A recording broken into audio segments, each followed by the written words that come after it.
Are you ready to land your dream consulting or corporate strategy job? On the Management Consulted Job Board, we've made it easier than ever. Create your free job search profile today and instantly unlock access to hundreds of top-tier job opportunities, all at no cost to you. Want to stand out even more? Premium users through our Black Belt program get the ultimate edge by being featured in an exclusive resume book shared directly with top consulting firms like Huron, Simon Kucher, LEK, and more. So why wait? Start your journey toward your dream career now through the Management Consulted Job Board. Your future in consulting is just a click away. Find the link to create your profile today in the show notes below.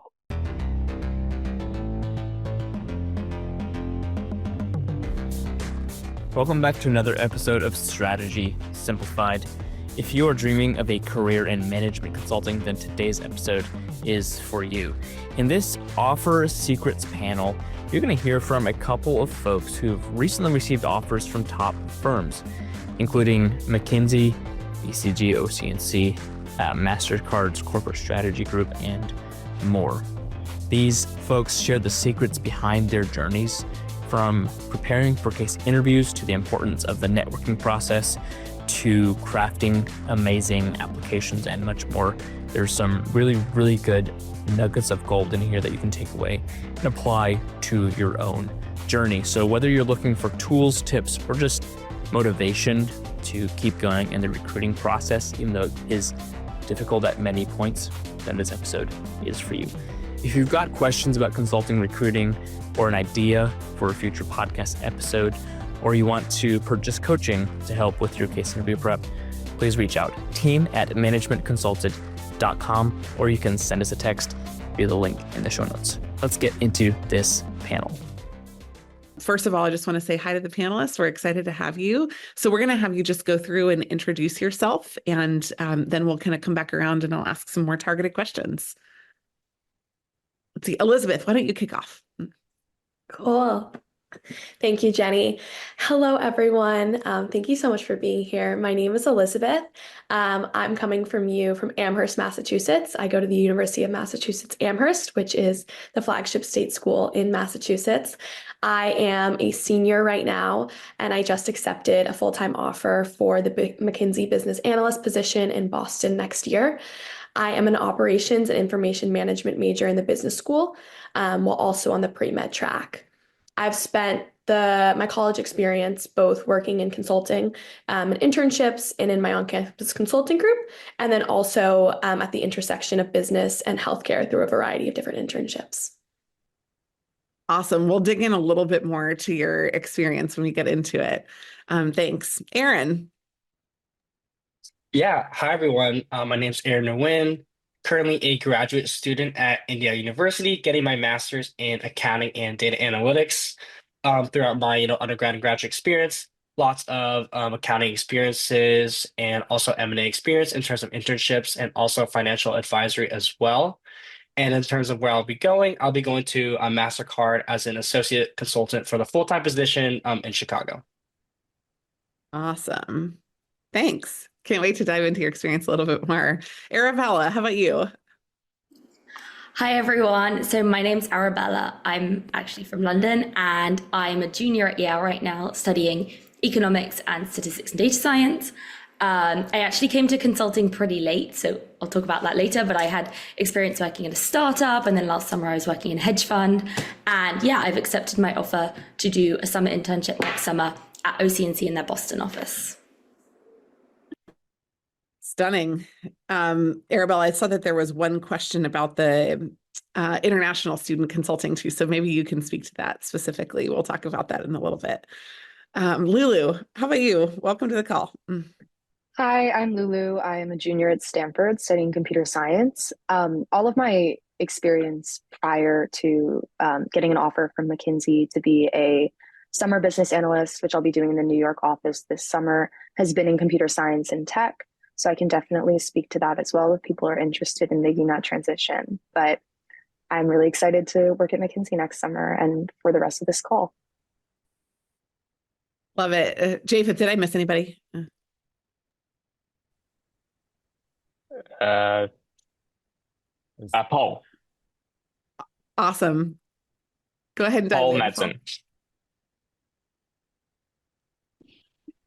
Yeah, I apologize because I'm on the road, but I'll do my best. So my name's Paul Madsen. I have 20 years of experience in logistics, working for Amazon, Target, and Grainger. I recently landed an offer with McKinsey as an associate at their Cleveland office.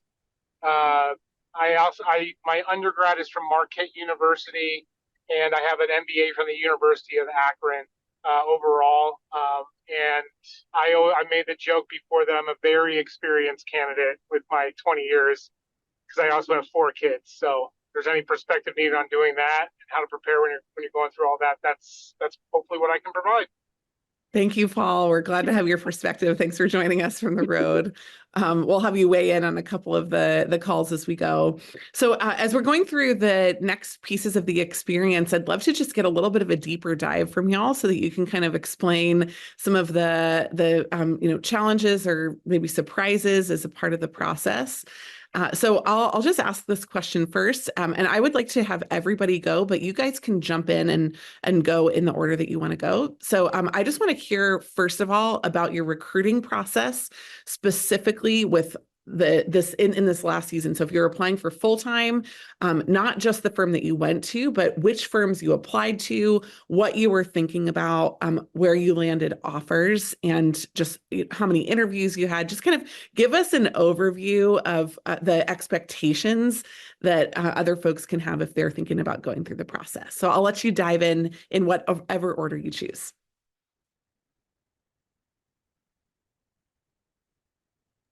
Yeah, I guess I can go first. I came from an accounting background, so I only really started focusing on consulting and recruiting after I got into graduate school. So during that summer, previous summer, I applied to pretty much every consulting firm that I could find, really just trying to get my name out there. And in terms of recruiting, I really like Aaron, let's be and specific. How many? Like, is that like yes, is that like 11 or is that like 95? Right? Give us some deets. For consulting, I think like 30 different firms, just like Friday, some were healthcare firms, some for finance specific, accounting specific, also just like the tier 2, big 3. And in terms of interviews, got interviews from like Kearney, couple here on consulting, FTI Delta, MasterCard as well, interview with Capital One. And then I ultimately accepted an offer from Capital One, but also received offers from FTI and the healthcare consulting firms as well. Awesome.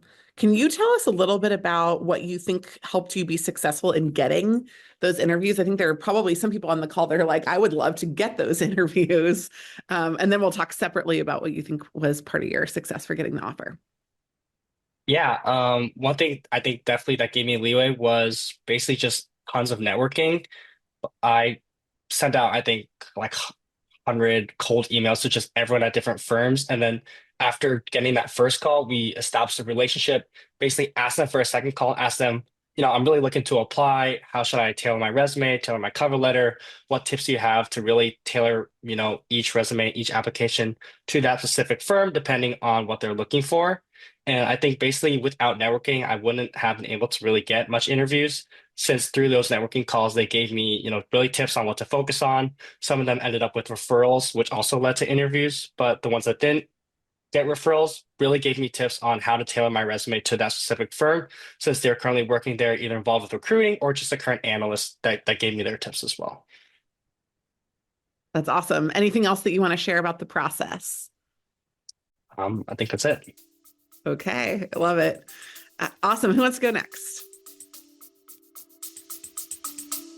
We'll be right back after this quick break. Is your dream job to work in the sports industry? The Farrell Sports Business Podcast takes you there. I'm Matt Farrell, sports marketing consultant, sports technology CEO, and podcast host. I talk with sports media, executive recruiters, athletes, agents, marketers, TV execs, PR pros, and CEOs. Tune into a special podcast episode where I review the top sports business podcasts out there for you. Find the Farrell Sports Business Podcast on YouTube and in all of your favorite podcasty places. I can go. So I had almost maybe the opposite experience. So last February, I had been feeling for a while that software engineering was probably not the direction I wanted to go. I wanted to do some sort of career with more engagement with real people and higher level strategy. Um, and so in about February of 2024, I decided that I wanted to make a real commitment to trying to get a consulting internship.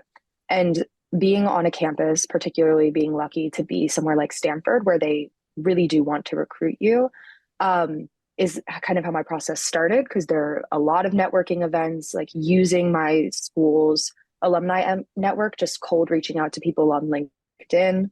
I highly recommend doing a LinkedIn premium free trial during the networking period. That can be really helpful. And people were very willing to meet with me. Similarly, like I had coffee chats. People either wrote me a referral right off the bat, or were very willing to, once I was committed to applying, write me a referral later. And I ended up only applying to McKinsey, Bain, and BCG, which I don't recommend. I definitely wish I had applied to more places, even though it worked out for me in the end. And I did not get an interview at Bain, which was a bit crushing.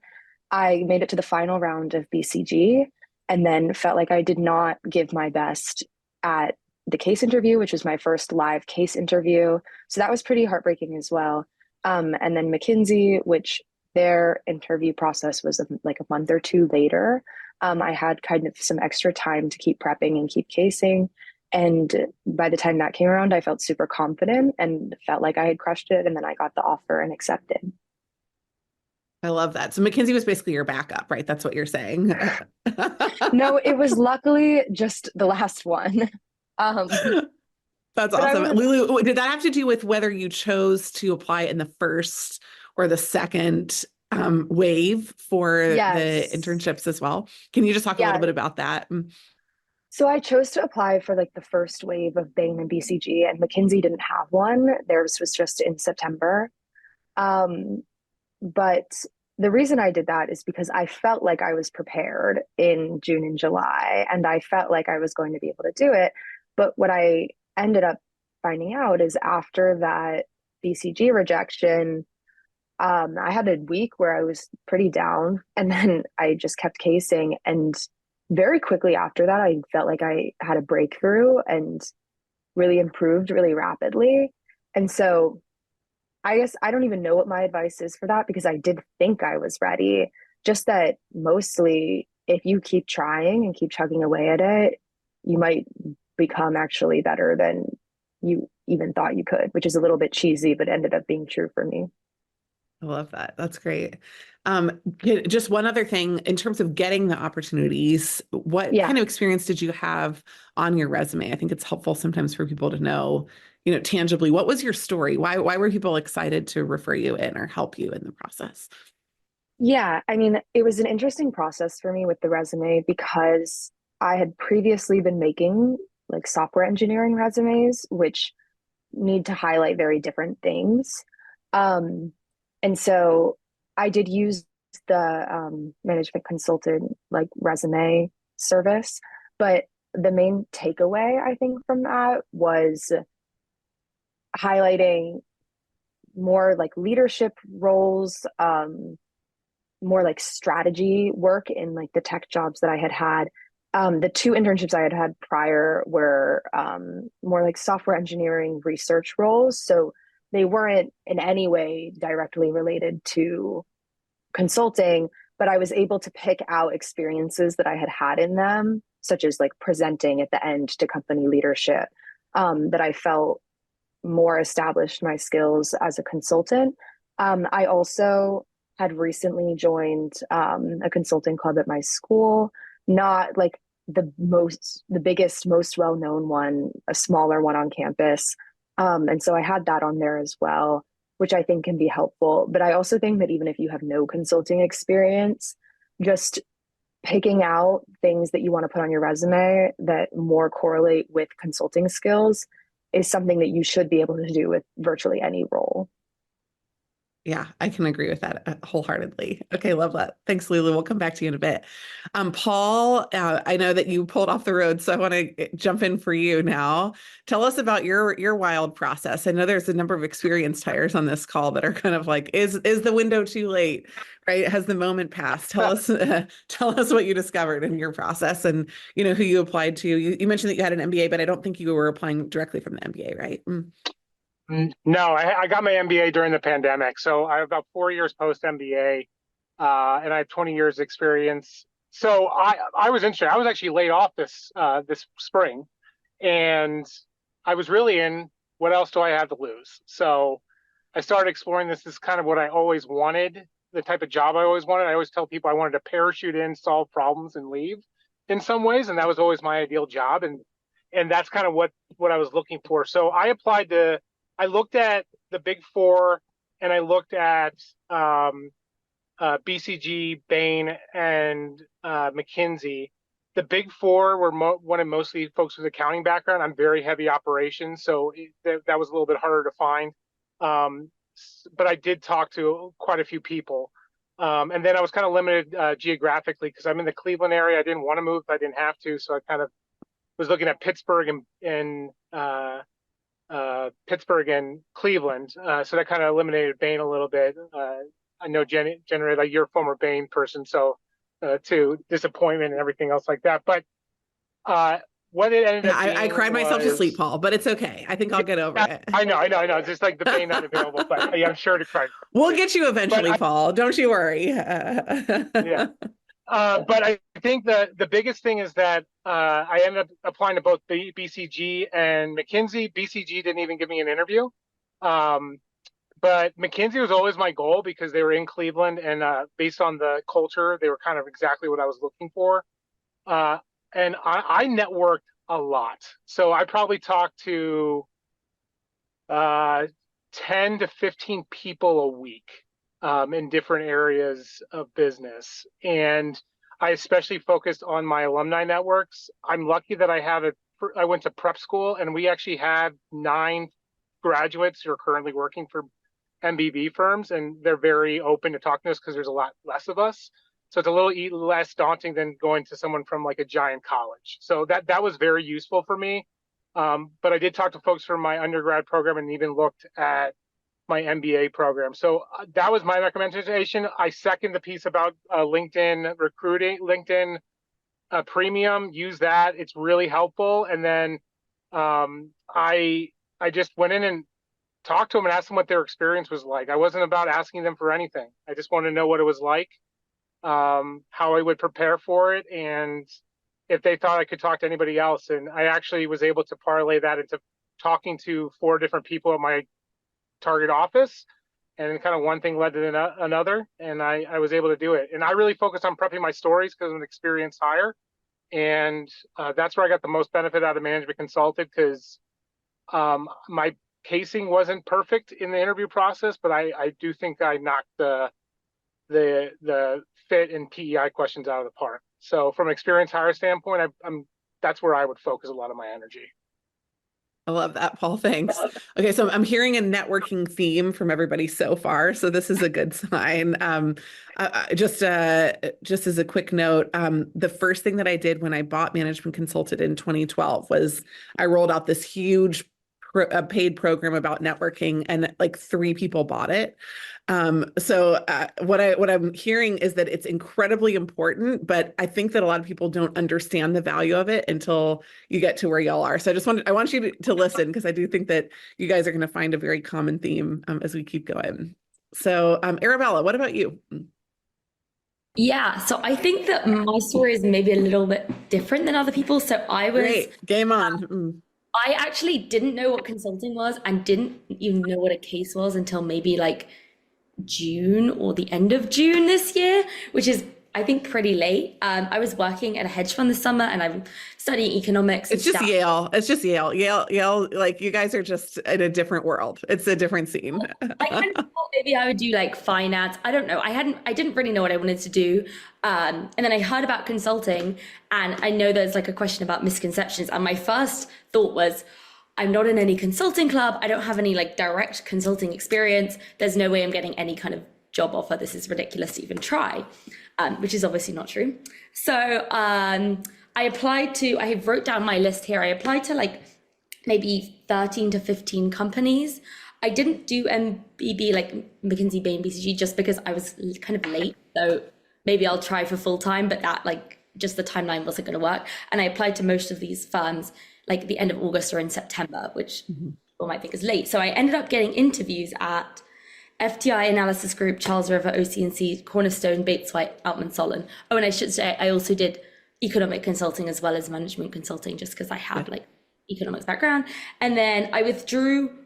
So I withdrew from most of those when I got the OC&C offer, and I already got my final round at Altman Solon, so they gave me an offer. And then Bates White, I just stayed in because I was interested, like what is an economic consulting second round interview like? So I just did it, and I ended up getting an offer from them as well. But then I accepted OC&C. So that was kind of my experience with it. I think in terms of networking, I definitely was not talking to 10 to 15 people per week. That is extremely impressive. I kind of went to my like college career fair and met people there, and then maybe like sent them an email after. I went on a lot of information like Zooms, which I think were helpful because you can kind of hear what people are talking about. And then if there was someone that I thought I had a lot in common with, or I wanted to learn more, I would email them after. And I had a few like kind of phone call, coffee chat type things with that. I actually didn't ask anyone for a referral, really. I just kind of would mention that I had talked to them on my cover letter, and that seemed to help me a lot. Like the companies I knew nobody at, I actually haven't heard back from all of the companies that I did not list. So those ones I didn't network at, and they just never replied to me. So I think that like you definitely need some kind of connection, but I don't know if you like, well, at least for the companies I applied to, I don't know if you have to know like 20 people there. That was my anyway. I think that's super real. And certainly in my experience from being inside the firms, if somebody's at the campus, they're probably on the team that reviews the resumes or the cover letters. So mentioning their names, I think, is a great first step, right? Because they're likely sitting in the room reading the documents with other people that are also there. So I think that's really insightful. Awesome. Do you want to talk about why you chose OC&C? Yeah, well, I think this is another thing. I think if you get to the interview stage and you have the option to do an in-person interview, it was a lot easier for me. So OC&C first round was my first ever case interview that was real. And it was in person. And I think that I really connected with the interviewer on a level that maybe I didn't connect with. All of these other interviews that I did were on Zoom. And then for the final round, I actually went into the New York office and did all of my interviews there. And then they called me after and gave me the offer. It was kind of exciting. But so I think like I picked it just because I felt more of a connection with the people, having met them in person. And also I really liked the fact that it was headquartered in London. And I kind of thought if I ever ended up working here kind of long term, obviously I don't know what will happen, like there would be a kind of an option to move back to London, or it's kind of a more global international company, and that was something I was really looking for. And I also wasn't totally sure about economic consulting. I still didn't fully understand what it was. So that's something I'm still going to look into, I think, a little bit more. I love it. We won't derail the conversation today to go into it, but always happy to chat about that as well. Looking for consulting firms that are hiring can be like trying to find a needle in a huge haystack.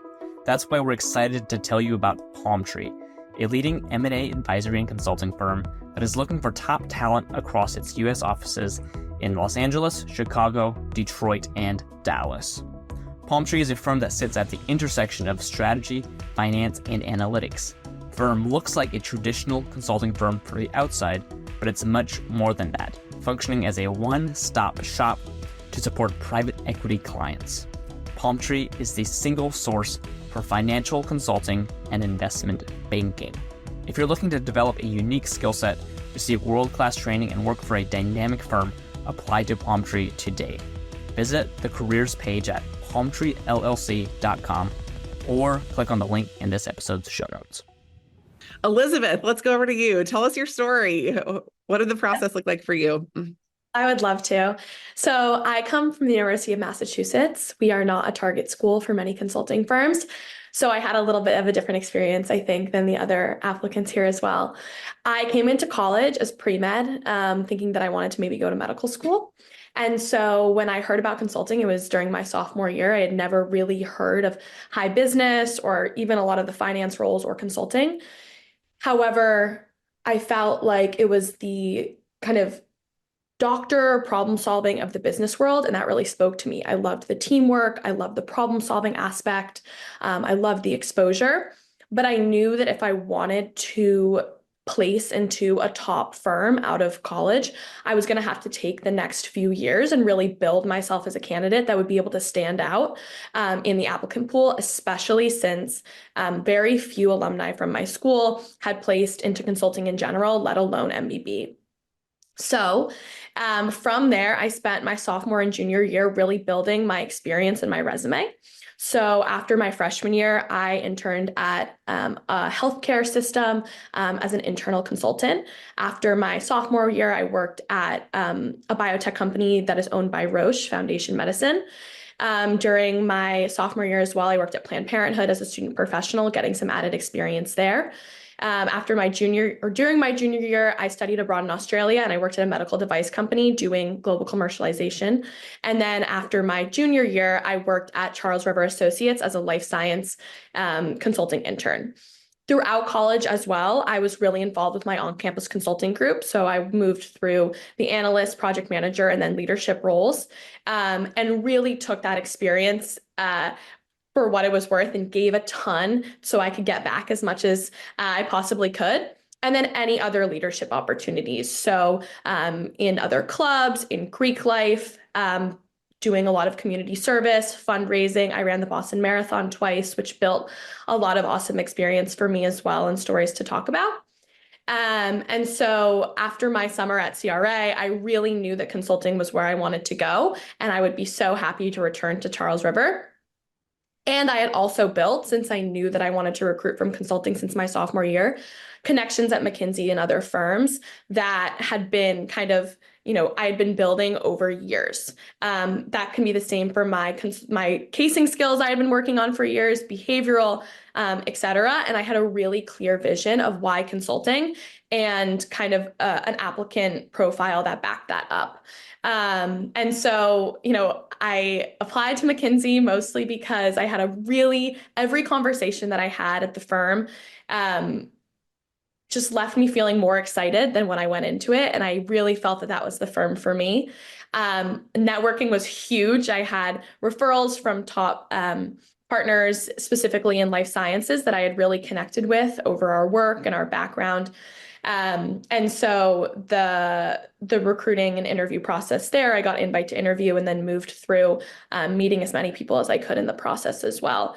In terms of other firms, I was really happy with Charles River Associates. I loved that experience there. And so I really recruited for other life science firms because I knew I had the background to kind of support that. So Clearview, ZS, LEK. I did get invites to interviews. However, they were kind of on the later side after I had already gotten my McKinsey offer and I was already set for that. And so I didn't go through any other interviews actually this cycle. It was only McKinsey, but it worked out well for me. Love it. Okay, I have to ask you, how did you hear about consulting early? Yeah. Like right when Arabella was like, I didn't really hear about it until a lot later. I mean, I literally basically heard about it when I was graduating and came back 2 years after I graduated. So how are you so on top of it? I'm just curious. Yeah. So I came into UMass as pre-med and business because the business school at UMass was their strongest school. So I kind of thought, if a stroke of luck comes by and I want to do business, I might as well kind of start in the business school. And I'd had some entrepreneurship experience in high school that also, lended itself to an interest in business. I was in a TA office hours for my accounting class because I was really confused. And I was kind of talking to the TA about how I was not really getting enough involvement on campus, intellectual stimulation outside my classes. And he offered that I learn a little bit more about this consulting group that was on campus. I was like, yes, when can I come? When do you host your meetings? He's like, no. You have to apply. And there's this, 4-interview recruiting process. You can network with people. I was like, what the heck is networking? What is consulting? Why is there an interview for this group? And so that is where I got exposed to consulting for the first time. I saw the opportunity for what it was, a very small group of students on my campus, around 30, that were really passionate about consulting and business post-grad, with a really strong alumni network. And real life experience. We consult for real companies. And so through that application process, I figured out what consulting was and obviously had to do a behavioral and talk about why consulting. And then through the work in the group, I've gotten a really good look at what being an analyst looks like, what being a project manager looks like. I mean, obviously we're still in college, but that's where I really learned about consulting. That's awesome. Okay, thanks. That's really fun color. All right, I want to move on now to some misconceptions that you had, what you thought versus what the reality was. So Paul, if you're still off the road, would you jump in first and share what was a misconception that you had? What was the reality? Misconception was that I was too old, if I'm being honest. That I was too old and I didn't go to the right schools. So after sharing my resume with some folks, they felt that the strength of my experience could overcome that. And the fact that even though I didn't go to target schools, I did very well and performed very strongly in my MBA program. So I think that was probably the biggest misconception I had to get over, because it was also a confidence issue for me on that. It's like just going into the whole process. Because I was a late bloomer, so there's hope for even folks like that, because I almost failed out of college, and now I'm getting this opportunity. So it's never too late, and you're never too far behind, is what I would say. That's a good one. Lulu, what about you? I would say, honestly, I just didn't know what the process was going to be like at all going into it. So it was almost hard to have misconceptions, because like I didn't know what it was going to be. I think the main one was, so when I had my BCG final round, and it was the first live case interview I had done, because their first round was a chatbot case. And it didn't go well, and I didn't feel like I performed. I definitely felt like I just kind of wasn't going to be able to perform at the level I needed to in these interviews to actually get an offer. And also that I had been prepping and casing for about a month and a half, 2 months at that point, not super regularly, but like 3 times a week. And that because I had already done all of that prep, I had probably like maxed out how good I was going to get at this. And I really am so glad that I decided that I could only wallow in that for a couple of days, and then I needed to just keep trying, because I had just had to finish it out and try to get McKinsey, do my best. And I started casing more frequently. And it really was like a week after I got rejected from that final round. I feel like I jumped up a whole level. Like some stuff just clicked for me that hadn't been there before. And so I think that kind of a misconception, but just that you never know when it's going to click for you. So obviously you hope that it happens before your final round interviews. But I guess the main thing that I learned is that what happens, like just within the span of a month, you could go from not getting an offer to getting an offer. So I think that that's really important. Yeah, it can happen faster than you think, right? Yeah. I love that. That's great. Elizabeth, what about you? What was one misconception that you had? I think, even though I talked about wanting to go into consulting from, my sophomore year and having this vision, I really didn't believe for most of college that I could go MBB. I didn't think that I came from the right school. I didn't think I had the right background, that I had the right personality, and that there was a certain fit and look and description of somebody who would get, a role like, now I'm so lucky that I have. And so I think that trying to go through the process by molding yourself to, an idea of someone that might get a McKinsey offer, or that you've seen someone else's, journey that have garnered their success, was a huge misconception. And once I realized that, being really genuinely curious about what interested me and following my passion and following, who I was, and showing up as that and bringing my energy throughout, my different experiences, and then also into the interview room, was much more valuable than trying to adhere to any vision of what I thought someone who would work at McKinsey would be. And I think that that can be shown on this call. We each have such different backgrounds and paths, and we've all, landed consulting offers, but definitely that there isn't one mold, and they're really looking for people who are themselves and who have led experiences up until the point of interview that reflect that person's, genuine self and passion. Love that. Aaron, what about you? Yeah, one misconception is that, the only way to get better casing isn't just like running through a bunch of cases over and over.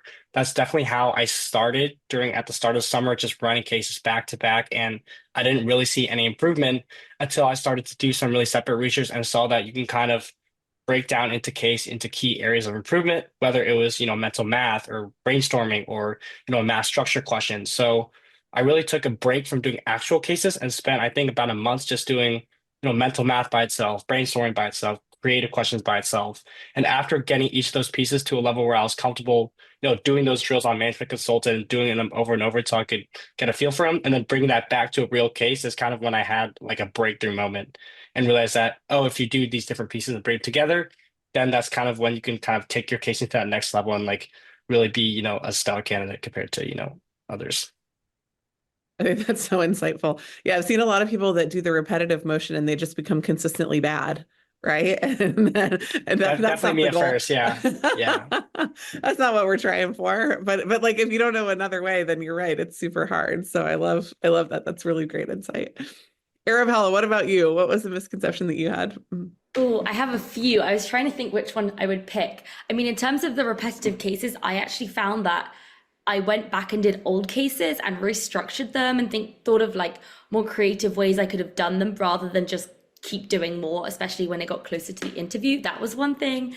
I think the other thing was, obviously I didn't have any experience in consulting. I wasn't in, YUCG, Yale Undergraduate Consulting Club. I wasn't in any consulting club, and I was still able to kind of, through like all of my practice and kind of organization and networking and everything, able to land 3 offers. So I think that, they're looking for people from all sorts of different experiences. They don't want someone like everyone to have just done consulting and have nothing else to bring to the table. So I think that was something that was like a big misconception to me. I thought, I'd have no chance, and I had some chance, I guess. Yeah, that's good. I love it. All of you have talked a little bit about how you've overcome the process. So I'm just gonna give you a preview at the end of sometimes people are like, okay, that's cute that they did this and this. I could see myself doing that, but there must be some other special sauce that they have that if they didn't have it, it would have been a deal breaker. So in the final question, when I ask you guys in about 10-ish minutes, I'm going to ask you like, what would have been that deal breaker for you if you hadn't had it that you think would have disqualified you from the process? Because I want to make sure that we're not leaving anything out for people if they're thinking like, okay, if I do this, this, and this, that's awesome. But then you also had this like unstated thing that was great. Like, for example, I had a great GPA and graduated near the top of my class in undergrad. Like I could talk about all the other things that I did, but actually if I hadn't had that, I don't think I would have been able to get in the door. But before we do that, I just want to equip the people that are on the call. We have about 10-ish minutes left for this conversation about some of the specific resources that you did and or if you did coaching, what you found really helpful about working with either a great case partner or a coach to help you come up with some of those light bulb or breakthrough moments. So I'm just going to let you guys jump in as and when you have something to recommend. That's kind of your, hey, here's my advice. By the way, I think LinkedIn Premium probably should have sponsored this call. So that's already one that we've heard. But that type of thing, that really tactical, helpful, like this was it for me. This was super helpful. This is something that I definitely would do again if I could start the process over again. I can start with that. I definitely made an investment in the coaching with the logic that it will pay for itself if I get the job. Because for me, the way that I become confident in my ability for something is if somebody who has been on the other side of this process, has interviewed people for the job that I am applying for, is telling me that I'm good at doing a good job, or telling me what they would like to see more of, what they would like to see less of. That is how I can not only get better by actually using those techniques that they're giving me, but have confidence that I'm doing the right things. So I would definitely say that the coaching is really helpful. And I also met with a lot of different coaches. And I found that that was a really good way to kind of get a sense of too, like once you start having like a partner interview for your final round, they can be kind of weird. And some of the coaches will give you a weird case as well. And having that experience and knowing how to handle something like that, that's not going to follow the steps of like when you're looking at the management consulted like case library, it's not going to follow the standard framework, was also really helpful. And with these different coaches too, like a week before my McKinsey final round, I met with one who told me, your presentation is not good. You need to be way more confident. Like you need to act like you know what you're doing way more.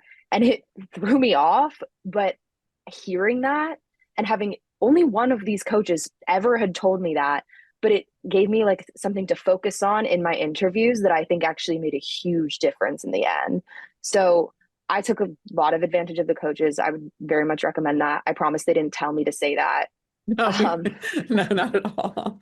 But I do highly recommend. That's super helpful. Thanks, Lulu. And also really good to, I bet that you took advantage of it by letting people know that you were really open to that kind of dramatic feedback. Just, I think, I certainly in my experience as a coach, when somebody says like, I really want to get better versus like, I'm here kind of as a rubber stamp, you get a different kind of coaching experience. So I think that's really powerful. Who else? What else tactically, resource-wise, can y'all recommend? Yeah. Elizabeth, you want to go? I think I could probably break this down into two parts. So first, like the perspective over like coaching and practice, and then like the actual like tactical and resources. I think intentional practice is really important. So not just going through the motions to build your confidence that you've done 10 cases, but if it takes 5 more intentional cases, I think that's a much better practice perspective. Second, like Lulu said, the untraditional questions that can be in a formal casing setting. Or, if you're waiting for a bus and the bus line seems inefficient, thinking through in your head or working with your friends, like anywhere you can, getting this strategic thinking, breaking down problems into a framework, I think can be really helpful.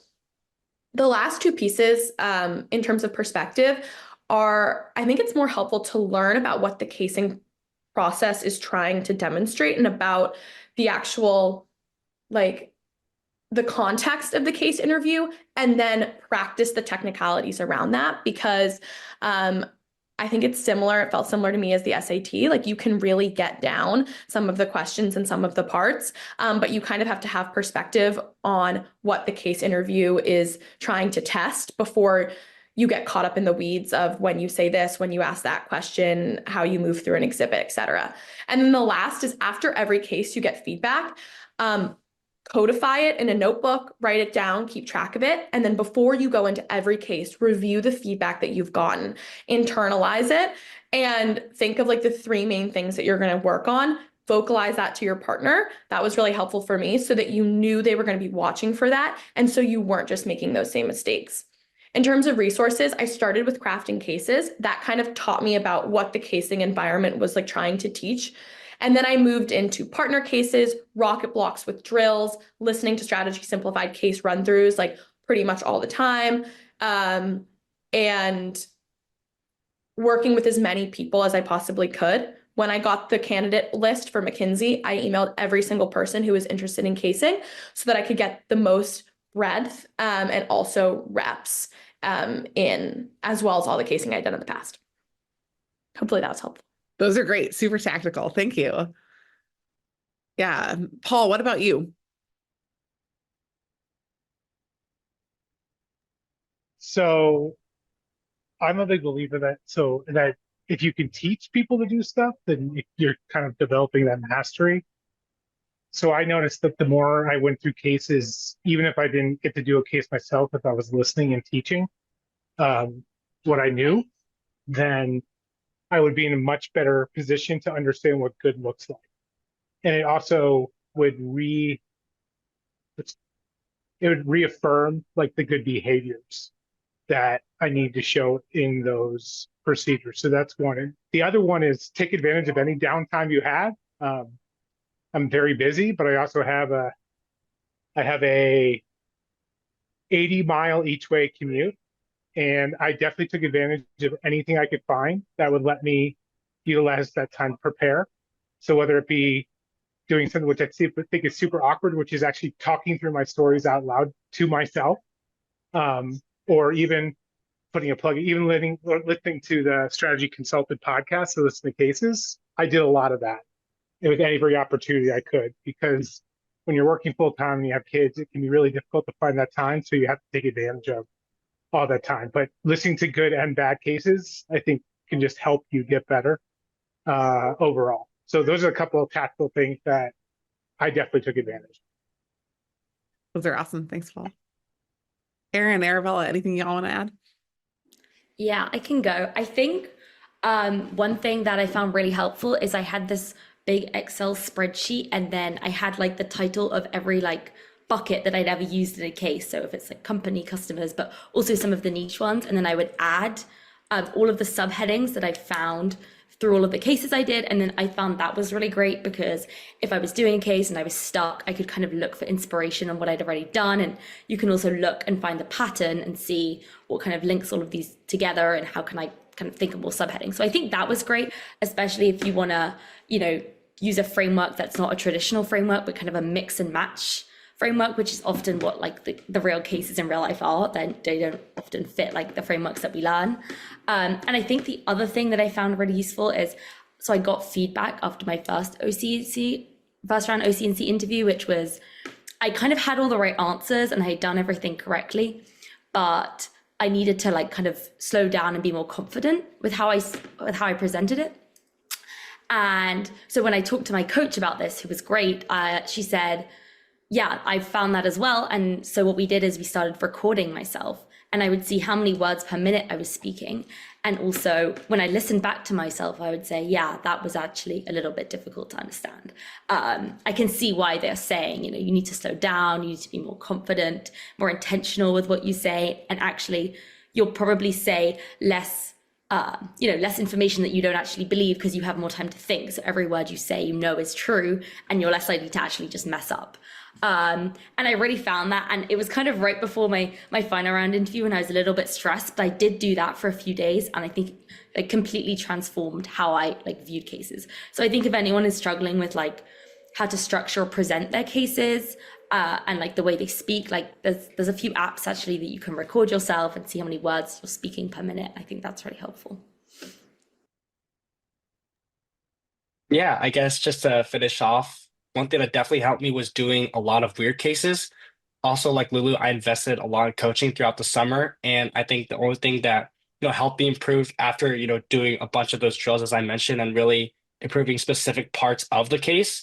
Once I was confident in specific parts, really being able to do, MasterCard cases were more focused on, retail, profitability, growth. But then doing a bunch of cases on, I remember doing a case with the coach about like hunting wolves in like a national reserve, or doing cases about energy or like oil, and like something I know experience or like industry knowledge about.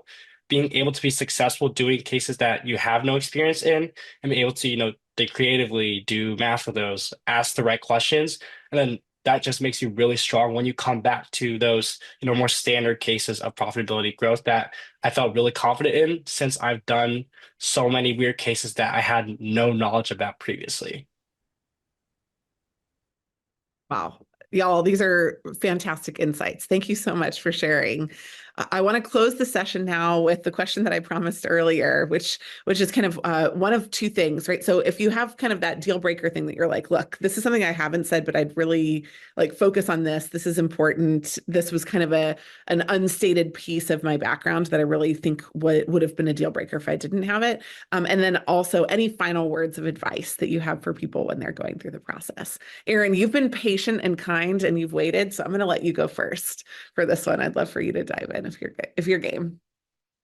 Yeah, I think something that definitely helped me stand out was one, really trying to take leadership on campus. I think without being, on an executive board for, my business club on campus, being, the vice president of finance, being able to talk about that in your interviews. But also, I really tried to find a strategy experience that I could have on my resume. I reached out to my career center, different advisors, different teachers, and I got recommended for like a part-time role that I'm currently in, doing strategy work. And so I was able to use that in my interview when they asked me about why consulting and why, coming from a background in accounting, why do you have an interest in consulting at all? And I guess final tips is going to be, I guess mentioned earlier, like focusing on quality over quantity, really trying to make sure that you're actually improving with each case and not doing those repetitive motions. So if you're doing cases and you're bad on mental math, then take some time away from cases, do a bunch of drills until you're confident on doing calculations, and then you can apply that into a case setting. But just keep grinding, and the work will definitely pay off. Love it. Lulu, we'll dive you back in. Yeah, I definitely agree with what both of you said. Also, about having a high GPA, I do think that's really important. And finding some sort of experience that is leadership that you can point to and say, I'm interested in this. I think the other thing, and people have said this to me quite a bit, it's one of the first things that I think people say to you when you say you're going to recruit for consulting, is that they want to be able to, if they're stuck in an airport with you, they want to like you and be willing to spend that time with you. And so I think a really important prerequisite for consulting is to be personable and likable. And I think that is achievable for everybody.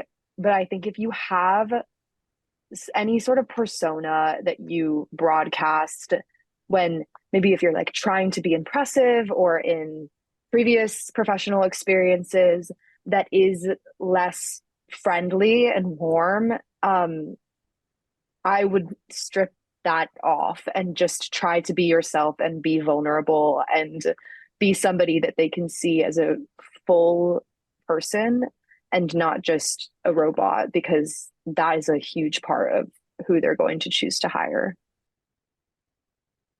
Love it. Elizabeth, what about you? Yeah, Lulu, I agree so much with that. And I think that actually leads into my, the thing that I haven't talked about, which is the PEI.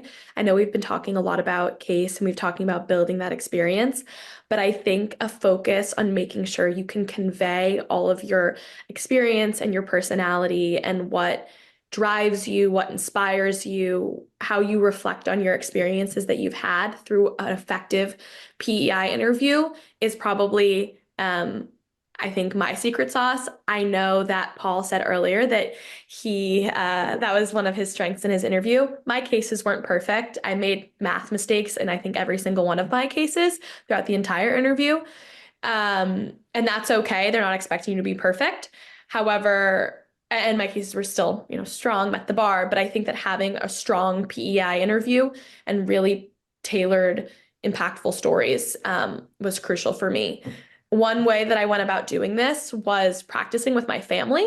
So I think you can practice a lot with friends or coaches, but practicing with your mom or your dad who knows you really, really well, who sees the best in you, they can often provide insight that maybe you don't even see yourself in stories. And so I think that practicing with your family and those who really know you on these PEI questions can really help bolster that. Arabella, are you back? We got you frozen earlier. Are you able to share? Yeah, sorry, I think my Wi-Fi was down. Well, No worries. I would really just echo, what Elizabeth and Lulu have said. I think, they're looking for someone ultimately that they actually want to work with. And so if you have like that strong, casing and strong background and experiences, like ultimately it's if they can feel like they can make like a genuine connection with you. So, I mean, in my OC&C interview, they looked at my resume and he said, "Oh, you speak ASL? Like, can you sign something for me?" Which was crazy. But I think they're looking for like a well-rounded person. So someone who can communicate, connect with people, as well as having like, the math background, the professional background, the strategic background, whatever that might be. Because ultimately it's someone that they want to be able to work with and have in their office, and someone that they would be happy to be around and collaborate with. All right. I'm back too. You want me to go too? I couldn't Go ahead. mute before. We're ready Sorry. for you. So I'd say two things. One, be able to articulate how you're able to influence without authority, because that's a big part of this job. You can do that in a job, or you can just do that in a school club. So be able to discuss that. I will tell you, someone's been in business where that's valuable in consulting, but it's valuable elsewhere too. So be able to tell a story like that. And the second thing, if I have a lot of progressive leadership. So I've been people leading for 20 years. I've led managers, I've led hourly people, I've led lots of folks. I don't think I would have gotten an opportunity if I didn't have all this leadership experience. And it is just so valuable that you get that as soon as you can. So even if you're not thinking about going into this right away, and you think you'll come back and come to it, I can't stress enough, get that leadership experience. And those are the two main things. Thanks, Paul. Thank you, everyone. Thank you, panelists. Thank you, attendees. I wish that we had so much more time to go through the richness of the experience, but we just want to say thank you to all of you. Congratulations to all of you. We're here to support you as you go. We're really thankful for the rich insights that you shared. And we're rooting for everybody else who's on the call who doesn't have the offer yet, but is taking your first or second or third pass at it. We're rooting for you. We're happy to help. Please do reach out if there's some way that we can help you in the process. Thank you, everyone, for your time today. If you're enjoying the podcast, we'd love your rating, your review on Apple Podcasts or Spotify or wherever you're listening. It helps the show find and reach more listeners. So we'd love your support to take the show to the next level. So take a second right now to go leave that review before you hop off and move on to the next episode. We appreciate you, and we'll talk to you again next week.